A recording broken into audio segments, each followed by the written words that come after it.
You're having a tough time moving a solo along. Just start on a non-chord tone, especially some of the suspended notes, like the 4 or the 2. If I have my A major here, and I come in with a 4,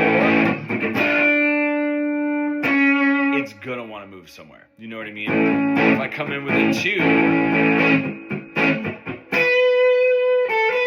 it's gonna want to move somewhere, right? If I'm just coming in with a chord tone, especially the root note,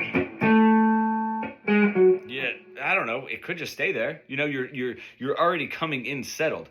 Come in with a little bit of a question, with a little bit of movement, right? With a little bit of dialogue. For me personally, it's that 4 that does it. That 4 really wants to move. Now, if that's not very exciting, you can sort of frame it. What I mean by frame it is 4, or whatever the tone is going to be, right? That's going to be the aim, but you don't have to just play that. So if I have that 4 in my mind,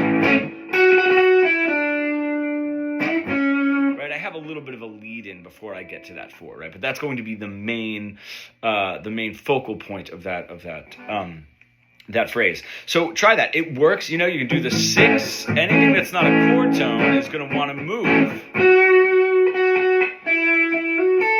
Right? Is going to want to move to a chord tone, right? And just to be cognizant of, you know, sort of chord tone, how much pull that chord tone has. Like, you know, in my ear, the 4 really does. The 2 does as well, and the 6 is probably has the least amount of pull to my ear, but that can be different for you.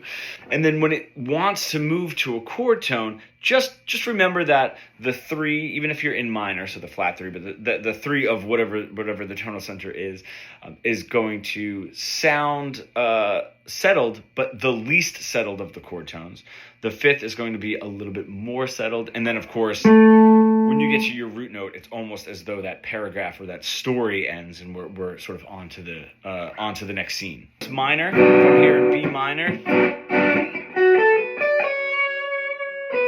right? That 2. You know, if I'm playing in B minor, that 2 is definitely going to have the same pull, right? And then if I go to that 4.